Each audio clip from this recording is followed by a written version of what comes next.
Hello दोस्तों, नमस्कार। मैं हूं देवेंद्र कुमार, आपका जीके एंड जीएस एजुकेटर।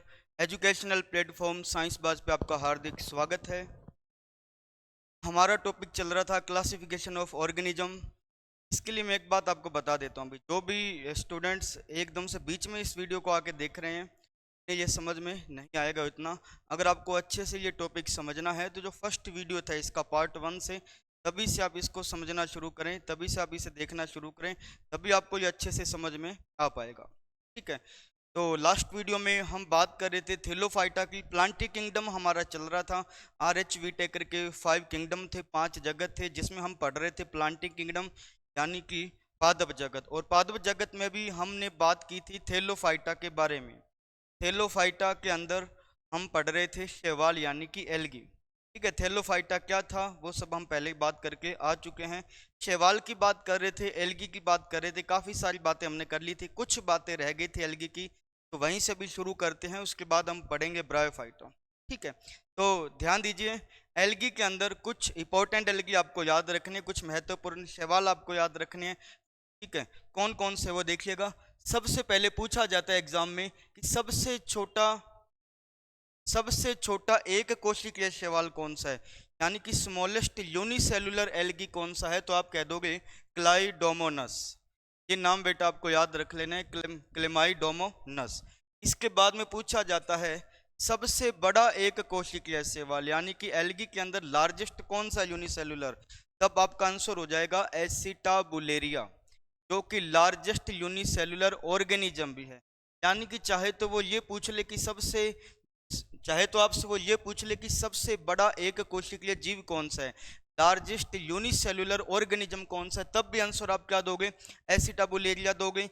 या फिर आपसे ये पूछ लिया जाए लार्जेस्ट यूनिसेलुलर एल्गी, यानी कि सबसे बड़ा एक कोशिकीय शैवाल कौन सा, तब भी आपको आंसर क्या देना है, एसिटाबुलेरिया देना। इसके बाद आपसे सवाल पूछा जा सकता है लार्जेस्ट एल्गी कौन सा है, सबसे बड़ा शैवाल कौन सा है। ध्यान दीजिए, ये जो सबसे बड़े शैवाल और सबसे छोटे हैं, ये दोनों ही क्या है, एक कोशिकीय है, यूनिसेलुलर है। ठीक है। अब आपसे पूछा गया है लार्जेस्ट एल्गी, यानी कि चाहे यूनिसेलुलर हो चाहे वो मल्टी सेलुलर हो, कोई फर्क नहीं पड़ेगा, सबसे बड़ा शैवाल किसे कहा जाता है, तो आपको एक नाम याद रखना है, मैक्रोसिस्टिस। मैक्रोसिस्टिस एक प्रकार से बहुत ज़्यादा पानी के अंदर फैले रहते हैं। ठीक है। और इनको हम क्या कह सकते हैं, जियांट कैल्प भी इनको कहा जाता है, विशाल कैल्प भी इनको हम कह सकते हैं। एक बार ये देख लीजिए अच्छे से, इसके बाद आगे बढ़ते हैं। नेक्स्ट अगर मैं बात करूं,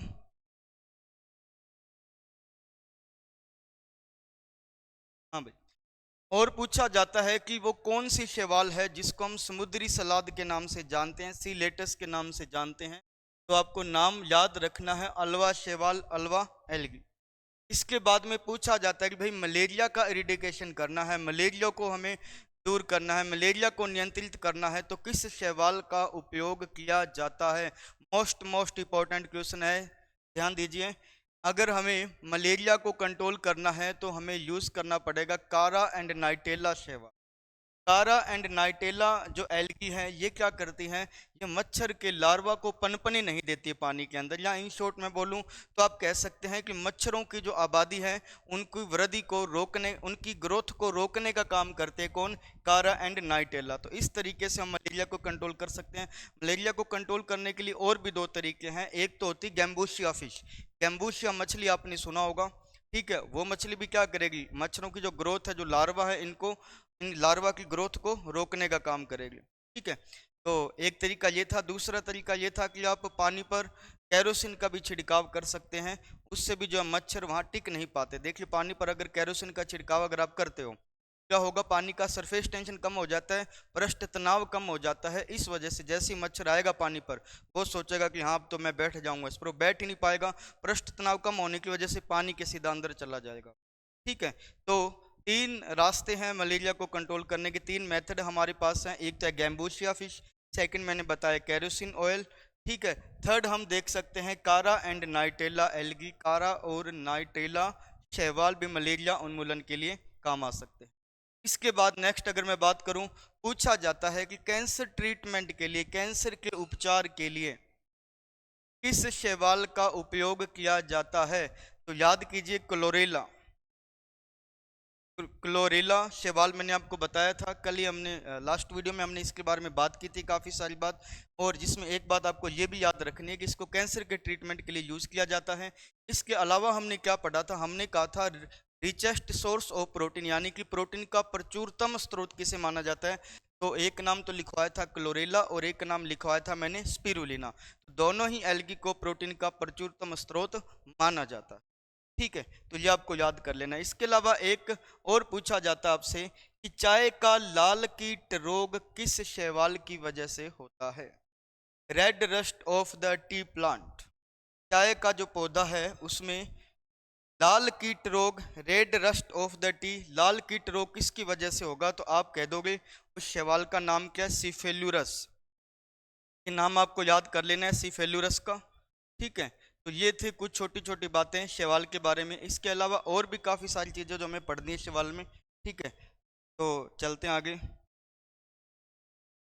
देखिए भाई, अब कुछ आपसे परिभाषा या कुछ छोटी छोटी चीज़ें पूछी जा सकती है। जैसे कि आपसे पूछा जा सकता है कि इपिजोइक किसे कहा जाता है, या फिर आपसे पूछा जा सकता है कि वो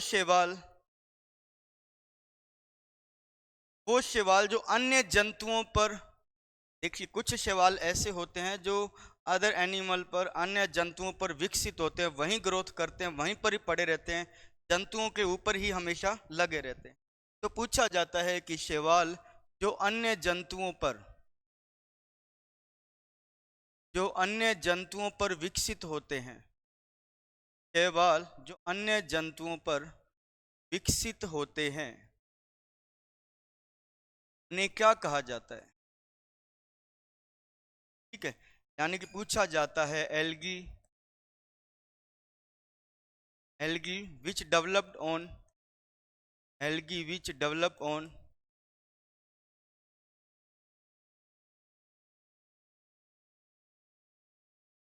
एल्गी विच ग्रोथ, या डेवलप भी आप लिख सकते हैं, growth on other animals.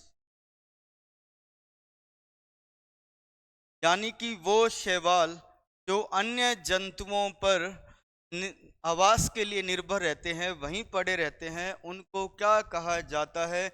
Most important है, एग्जाम में पूछा जा सकता है। उनको कहा जाता है इपिजोइक। इसको आप क्या कह दोगे, इपिजोइक। तो जो शैवाल दूसरे जीवों पर रहते हैं उन्हें आप नाम दे दोगे इपिजोइक। जैसे कि फॉर एग्जाम्पल जो स्नेल होता है, स्नेल क्या होता है अभी, घोंगा जिसे आप बोलते हैं, स्नेल बोल दो, हिंदी में हम बोलेंगे घोंगा। होता ही क्या है घोंगा, ध्यान दीजिए, जो मंदिर में आप शंख को देखते हो, वो जो शंख होता है वो स्नेल की हड्डियों का या इसके कवच का बना हो। ठीक है, तो वो स्नेल की ही हड्डियां या कवच होती है जो आप शंख यूज करते हैं मंदिर में। तो ध्यान देना, जो स्नेल है, घोंगा है, इसके ऊपर भी काफी सारे शैवाल जमा रहते हैं, पाए जाते हैं। क्या कहा जाता है उस शैवाल को, पूछा जा सकता है एग्जाम के भी स्नेल पर या घोंगे पर पाई जाने वाली शैवाल कौन सी है। तो आपको बोल देना है क्लेडोफेरा। ये नाम आपको भूलना नहीं है, क्लेडोफेरा। क्लेडोफेरा ये पाई जाती है स्नेल यानी कि घोंगे के शरीर पर।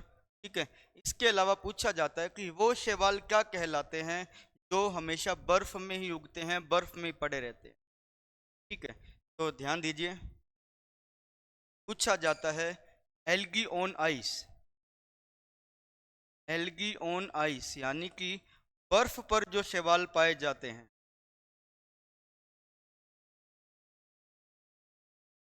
बर्फ पर जो शैवाल पाए जाते हैं जो आइस पर ही उगते हैं, उनको क्या कहा जाता है। याद रखिए, उनको कहा जाता है क्रिप्टोफाइटा।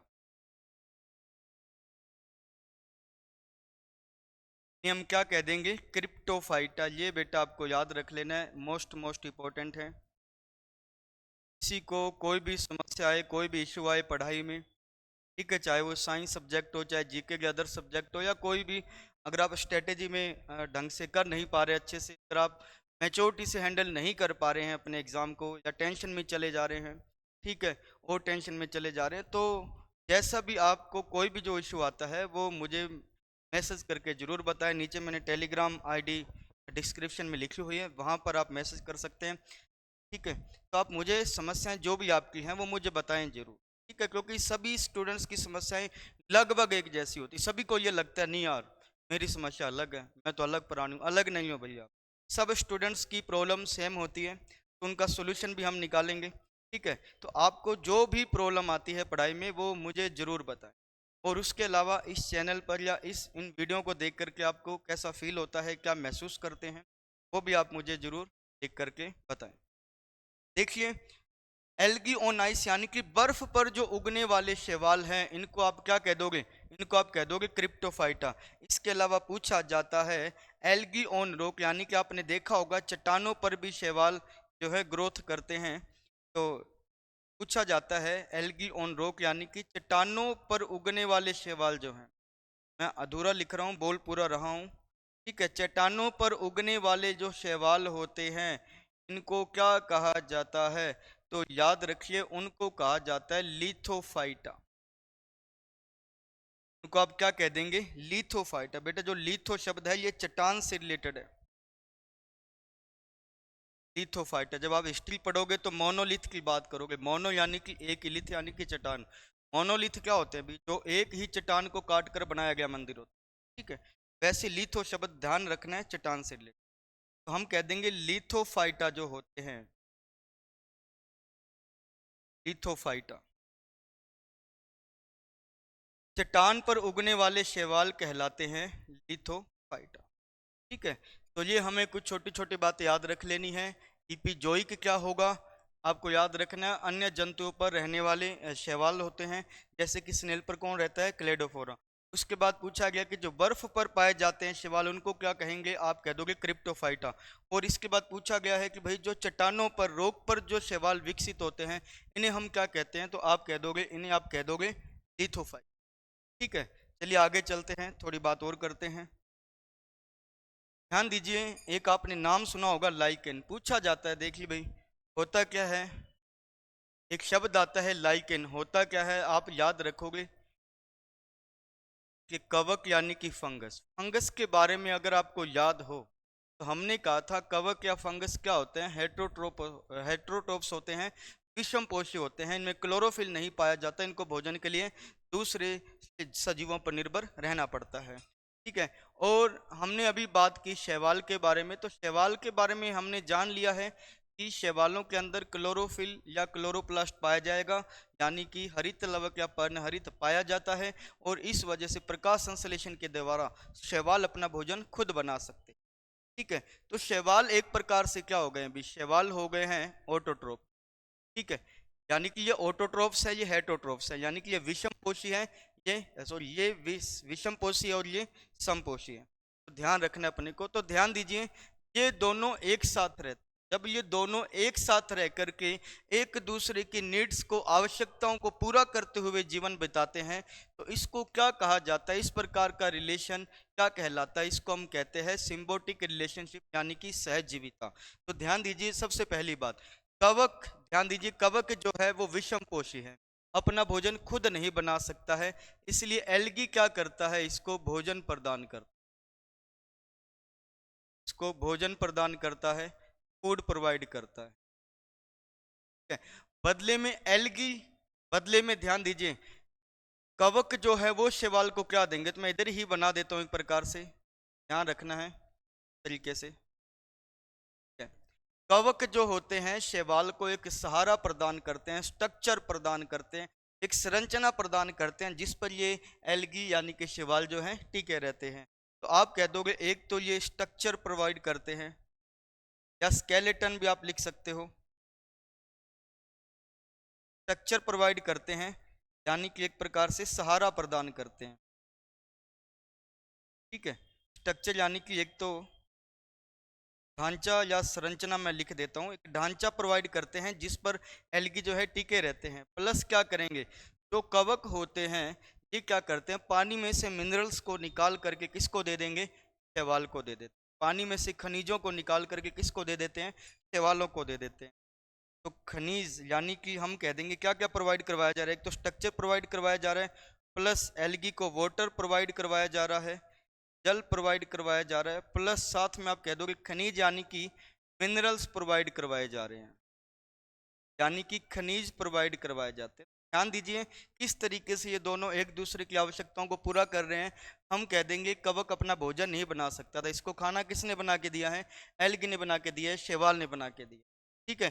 तो हम कह देंगे ये खाना बना के दे रहे हैं इसको, और कवक क्या कर रहा है? इसको स्ट्रक्चर प्रोवाइड कर रहा है, वाटर प्रोवाइड कर रहा है, खनिज प्रोवाइड कर रहा है। एक प्रकार से वाइफ हस्बैंड का हो गया भाई, ठीक है। वाइफ खाना बना के दे रही है, हस्बैंड क्या कर रहा है? कमाई करके ला रहा है, ठीक है, आटा ला रहा है। इस तरीके का एक जीवन हो गया ये। तो आप इसे क्या कह सकते हैं? देखिए इन दोनों को अगर जोड़ दिया जाए, दोनों मिलकर के एक साथ क्या कहलाते हैं? आप कह दोगे इनको कहा जाता है लाइकेन। एग्जाम में प्रश्न पूछा जा सकता है भाई लाइकेन का, बहुत बार पूछा गया है।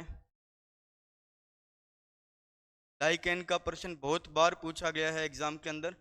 दोनों को मिला के आप क्या कह दोगे? लाइकेन। और लाइकेन किसका उदाहरण है? किस प्रकार की रिलेशनशिप का उदाहरण है? तो आप कह दोगे symbiotic relationship, symbiotic relationship, symbiotic relationship कह दोगे।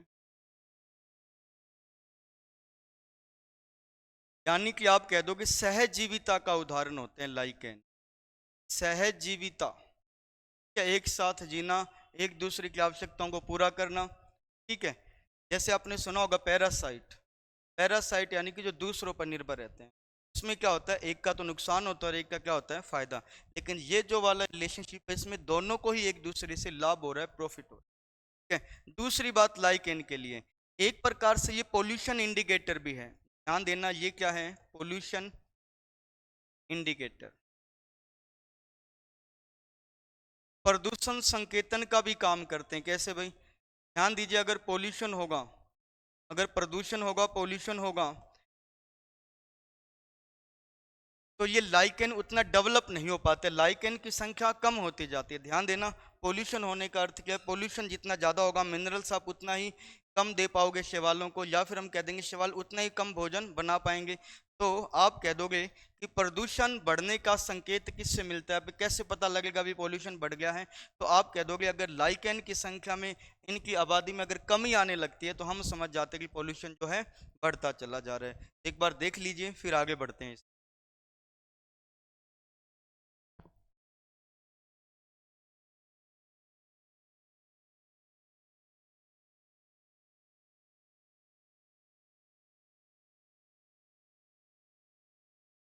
हाँ भाई, स्क्रीनशॉट ले लिया होगा आपने। देखिए इसमें अब ये जो चैप्टर हम कर रहे हैं, हो सकता है इसमें कई बार अजीब से नाम आएंगे आपके सामने, तो ये ध्यान रखना है कि पहली बार जब आप इस चैप्टर को पढ़ते हो तो पहली बार में आप एग्जाम्पल याद नहीं कर सकते। पहली बार में तो हम समझते ही हैं कि भाई कौन ब्रायोफाइटा है, कौन थेलोफाइटा है, कौन मोनेरा है, कौन प्रोटिस्ट है। पहली बार इस चैप्टर को पढ़ने का मकसद इतना ही होता है, ठीक है। इस चैप्टर को बार बार पढ़ोगे तब जाकर के आपको ये एग्जाम्पल्स याद होंगे, या फिर आप इनको एक अलग से लिख लेना या स्क्रीनशॉट लेकर रख लेना। जितना टाइम इसका आप रिवीजन करोगे, जितनी बार रिवीजन करोगे, उतने ही ज़्यादा ये आपको याद होते चले जाएंगे। तो घबराना नहीं है अभी नए नए नाम देखकर, ऐसा नहीं सोचना है क्या आ गया ये। अब देखिए, थेलोफाइटा का उदाहरण था एल्गी। एल्गी के बारे में जो कुछ भी एग्जाम में पूछा जा सकता था हमने सारा का सारा पढ़ लिया है, इससे बाहर कुछ भी नहीं पूछा जाएगा, ठीक है। दूसरी बात, अब हम बात करेंगे दूसरा जो हमारा वर्गीकरण था प्लांट का, वो था ब्रायोफाइटा। चलिए ब्रायोफाइटा की बात करते हैं। अभी हम बात कर रहे हैं ब्रायोफाइटा। थेलोफाइटा के बारे में जान लिया था, अभी हम बात कर रहे हैं ब्रायोफाइटा के बारे में।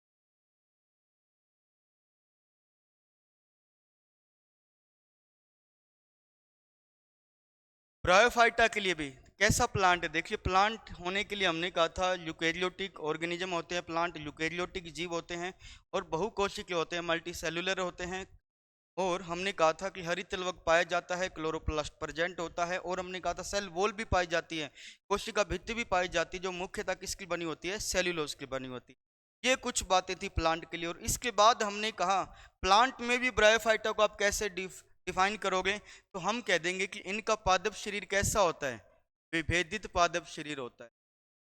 पादप शरीर कैसा होगा? विभेदित पादप माने जाते हैं ये, डिफरेंशिएटेड बॉडी कहे जाते हैं ये, डिफरेंशिएटेड बॉडी या डिफरेंशिएटेड प्लांट होते हैं ये।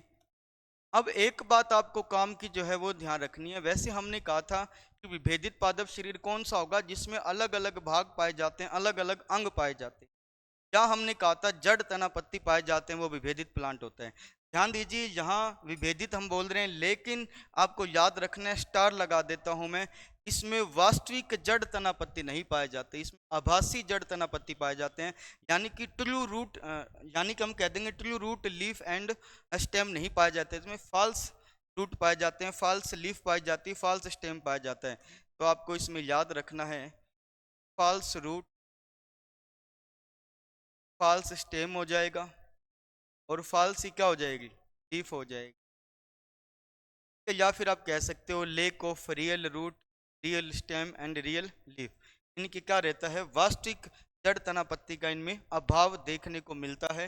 याद रखिएगा, आप कह दोगे इसमें क्या पाया जाता है, आभासी तना पाया जाएगा, आभासी जड़ तना पत्ती।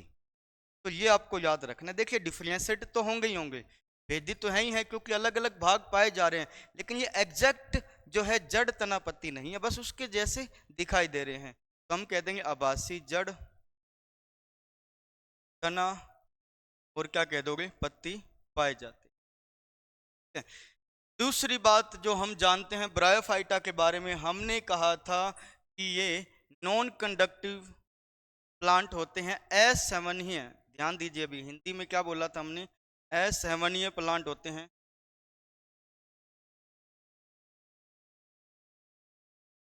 असेवनीय पादप, या इंग्लिश में हम बोलेंगे non conductive, non conductive, non conductive plant भी आप इसे बोल सकते हैं। और हिंदी इंग्लिश में एक शब्द और भी है, नॉन वस्कुलर प्लांट। ध्यान देना भी, non vascular plant. Vascular plant कौन से होते हैं, जिनमें फ्लोएम जाइलम पाया जाएगा। नॉन वस्कुलर कौन से होंगे, जिनमें फ्लोएम जाइलम यानी कि कंडक्टिव टिश्यू नहीं पाए जाते हैं। और कंडक्टिव टिश्यू थे कौन से, तो आपको अच्छे से याद होगा, हमने बोला था फ्लोएम और जाइलम। ठीक है, तो बार बार अपने हिंदी इंग्लिश में नहीं लिख रहा मैं। एक तो हमने कहा था फ्लोएम होता है और एक होता है जाइलम। ध्यान देना, फ्लोएम फूड का ट्रांसपोर्टेशन करता है, जाइलम जल का परिवहन करता है। ये दो बात मैंने आपको बताई थी, तो ध्यान देना, में फ्लोएम और जाइलम नहीं पाए जाते हैं। ये नॉन वस्कुलर प्लांट है, असेवनीय पादप कहलाते हैं। ठीक है, इसके अलावा हमने एक बात और की थी इसके अंदर, वो क्या था, ध्यान दीजिए, मैं नेक्स्ट पेज पे चलता हूँ, देख लो उसको।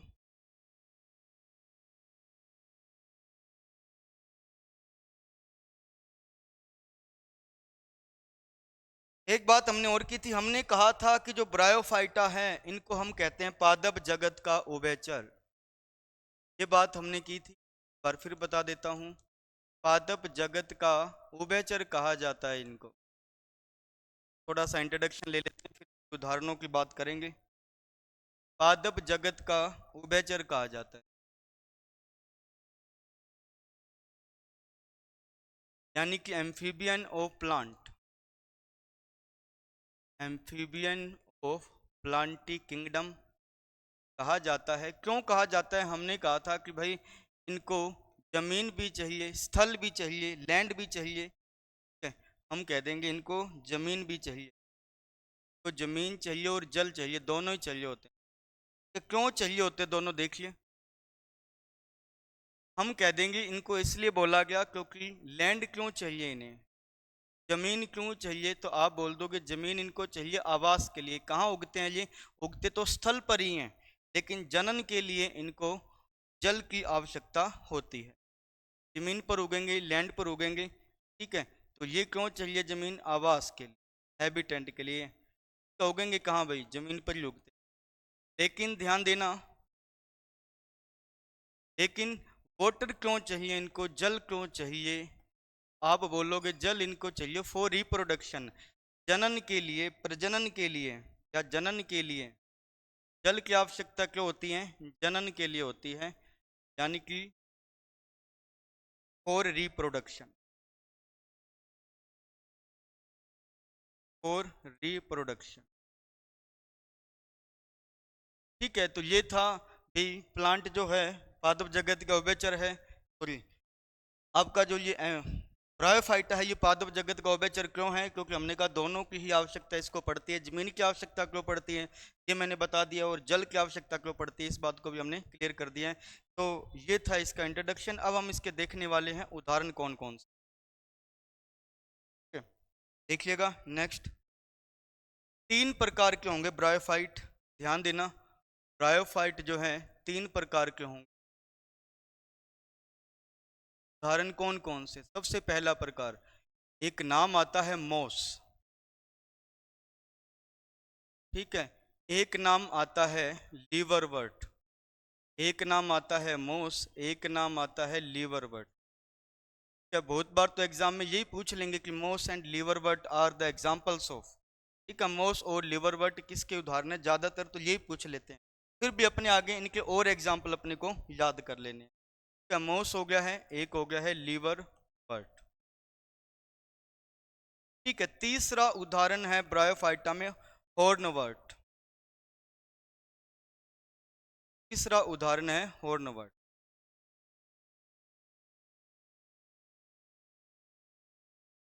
तीन उदाहरण अपने को देख लेने हैं हॉर्नवर्ट, ठीक है। तो मास में या मोस में कौन कौन से उदाहरण आपको याद रखने हैं? ध्यान देना, एक आंसर आपका फुनेरिया, फुनेरिया। इनके यूजेज भी देखेंगे, तो हम प्रकार ही देख रहे हैं, एक एक करके इनके यूज देखेंगे कि ब्रायोफाइटा के यूज कहाँ होते हैं, क्या क्या इस पौधे की विशेषता रहेगी, ठीक है।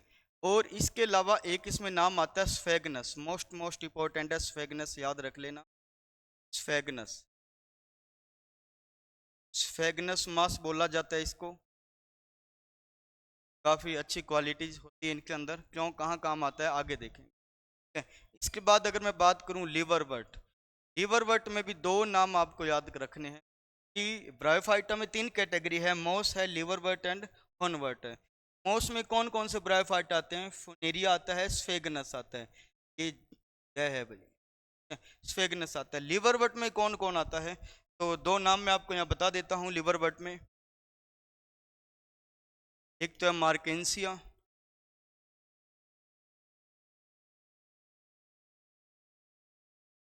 मार्केंसिया, एक इसमें नाम आएगा रिक्सिया। तो मार्केसिया और रिक्सिया जो है ये उदाहरण हो गए हैं किसके भाई? लीवरवर्ट। तो याद रखना है, याद रखना आपको, दोनों मोस के उदाहरण है फुनेरिया स्फेगनस, लीवरवर्ट के उदाहरण है मार्केसिया,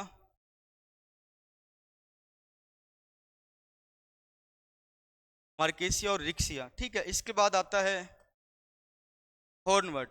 तो हॉर्नवर्ट का भी एक उदाहरण आपको याद रखना है एंथोसेरोस, एंथोसेरोस, ये उदाहरण आपको याद रख ले, ठीक है।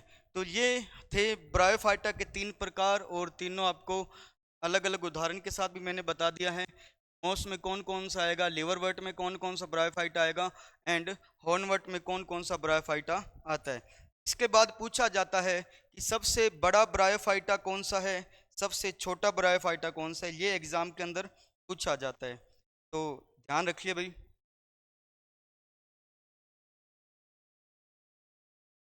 चलिए भाई, आज के लिए इतना काफ़ी है। इसमें लिवर ध्यान दीजिए, ब्रायोफाइटा को आगे हम और पढ़ने वाले हैं। अभी तो और भी छोटे छोटे प्रश्न, अभी तो हमने इसका इंट्रोडक्शन ही देखा है, अभी तो हमने देखा ब्रायोफाइटा होता क्या है और कौन कौन से इसके प्रकार हैं, यही देखा है। इसके बाद इसके एप्लीकेशन है, काफ़ी सारे यूजेज हैं, वो हम डिटेल में देखेंगे। सबसे छोटा ब्रायोफाइटा, सबसे बड़ा ब्रायोफाइटा कौन है, इसको हम आगे आने वाले वीडियो में देखेंगे, ठीक है। तो ध्यान दीजिए, अभी हमारा जो टॉपिक चल रहा है क्लासिफिकेशन ऑफ लिविंग ऑर्गेनिज्म, अभी इसकी थ्योरी चल रही है। इसके बाद जैसे टॉपिक कंप्लीट होगा, आपके प्रीवियस ईयर में आए हुए जितने भी इसके क्वेश्चन हैं, चाहे वो किसी भी एग्जाम्स के हों, उन सभी को हम एक साथ डिटेल में डिस्कस कर लेंगे, ठीक है। लेकिन वो क्वेश्चन आप तभी समझ पाओगे, तभी सही कर पाओगे, अगर आप ये सारे के सारे वीडियो पार्ट 1 से लेकर के सारे पार्ट अगर आप देखोगे, ठीक है। और एसएससी वालों का काफ़ी फेवरेट टॉपिक बनता जा रहा है। ये बार बार इसमें से प्रश्न पूछे जाते हैं, हर बार पूछे जाते हैं, ठीक है। और ऐसा नहीं सोचना है कि भाई एक नंबर के लिए, दो नंबर के लिए क्यों मेहनत करें। अगर आपकी ये मानसिकता है कि यार एक नंबर के लिए, दो नंबर के लिए, एक प्रश्न के लिए भी क्यों मेहनत करें, तो आप बहुत गलत ट्रैक पर जा रहे हैं। ध्यान दीजिए, आप उस एक प्रश्न या एक नंबर को मत देखिए। आप इतना ध्यान रखिए, अगर आप एक नंबर कम या ज्यादा लेकर आ जाएंगे तो आप कितने हजार लोगों से आगे या पीछे हो जाते हैं। कोई भी सब्जेक्ट को देख ले भाई, जीके में इतने सारे सब्जेक्ट, अगर आप ये सोचोगे भी इसके 2 क्वेश्चन आ रहे हैं, इसके 3 आ रहे हैं, तो उतने ही पांते आएंगे भाई सबके, ठीक है। तो ये नहीं सोचना है कि भाई एक क्वेश्चन आ रहा है, 2 आ रहा है, इसमें तो 3 ही आ रहे हैं, पढ़ना इतना सारा है। भैया पढ़ना पड़ेगा। आप एक नंबर को मत देखिए, आप ये समझिए कि एक सवाल मेरा अगर सही या गलत होता है तो मैं कितने हजार लोगों से आगे हो जाता हूँ, कितने हजार लोगों से पीछे चला जाऊंगा, ठीक है। तो उस हजारों लोगों की भीड़ को आप कंसीडर करिए एक एक प्रश्न पर, तभी आप किसी भी सब्जेक्ट की इंपॉर्टेंस को समझ पाएंगे और उसमें मेहनत करने के लिए एक सही सोच को अपने अंदर ला पाओगे। क्योंकि आपकी सोच का पॉजिटिव होना बहुत जरूरी है। अगर आप नेगेटिव सोचोगे तो आप, मैं सही बता रहा हूँ, आप कुछ भी हासिल नहीं कर सकते नेगेटिविटी। अगर आपको कुछ पाना है, देखिए नॉलेज लेने की भी एक अवस्था होती है, ठीक है, ज्ञान ग्रहण करने की एक अवस्था होती है। उसी अवस्था का, उन्हीं नियमों का आपको पालन करना पड़ेगा। सबसे पहले हमें विद्यार्थी बनने की जरूरत होती है, उसके बाद हम एस्पिरेंट बनते हैं। पहले स्टूडेंट बनना सीखना पड़ेगा आपको, उसके बाद हम एस्पिरेंट बनते हैं। तो उम्मीद करता हूँ जो भी आज पढ़ाया गया आपको समझ आया होगा। तो अगर आपको हमारा पढ़ाना अच्छा लगता है तो आप दूसरों से शेयर जरूर करें। धन्यवाद, थैंक यू।